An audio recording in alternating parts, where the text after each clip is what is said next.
I'm going to give you some pro tips today on what I call the Yin Yang. Basically, it's a foundational exercise that I always revisit. I almost always set it up in clinics with you guys. You set up a circle, as you can see with these 4 cones I have here. I'm going to be on the outside of the cones, hopefully not running the cones over. And what you do basically is you ride 1 time around the circle in your trot or your working gait. Then you change direction by riding across to the other side of the circle and doing a lap around your circle in the new direction. And you keep doing that. Now here's the objective. This is why we do this exercise. This exercise tests if your horse is able to shift his body weight from one hind leg to the other hind leg, which is what needs to happen when you change direction right here in the middle.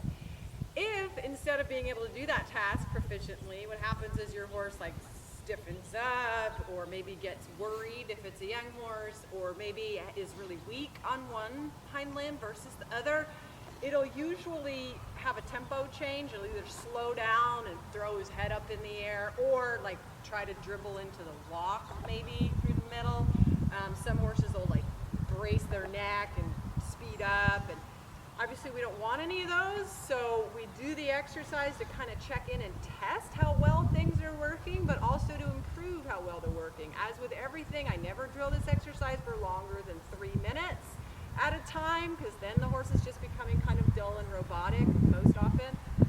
Let me give you some other tips as I ride through it with Diamante here. I was a little bit bummed that I just pulled him away from his breakfast, but let's see how this goes.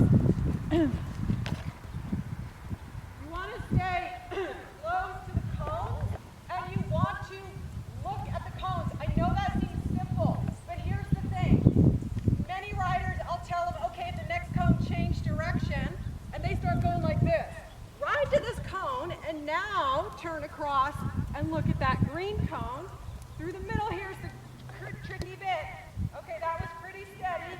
Now I come around in my new direction. And I'm a big one for counting strides. So again, I'm staying close to the cones. Do not migrate away from these cones, gang, okay? Go at least 1 time around the circle every time you change direction. So sometimes people just start getting like frantic and changing direction at every cone. The idea is to give the horse time to get stable. 1, 2, 1, 2, steady, steady, steady. Diamante's a little spooked about the bird in the fence over there. So again, give your horse time to settle in and find his rhythm, find his body posture, get organized. It's not like you get more points for like rapidly changing direction, okay? We're still obsessing about the bird in the fence. Come on, dude. Okay, I look at this cone. Now I look across to this cone. 1, 2, steady, steady, steady. 1, 2, 1, 2, 1, 2. Now, I'm sitting the trot, but let's say you're on a young horse and you're going to post the trot. Let me give you a little tip. You want to set your horse up for success. So, I recommend not changing your posting diagonal in the middle. I'm just going to stay on this right posting diagonal until I get all the way across. Now I'm going to do a quick change of my posting diagonal. Otherwise, when you go through the middle, you got so much going on. You're trying to keep the tempo steady, you're trying to keep your rein steady, and you're like sitting down for a bounce on the horse's back. It's just a lot, okay? So we'll do that one more time.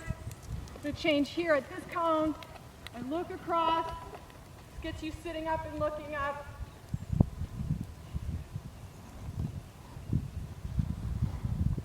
Okay.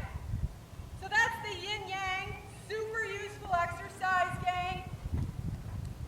Diamante's pretty smooth about it, but if your horse is getting all helter-skelter, of course you can come back and practice it in the walk to feel really solid about it.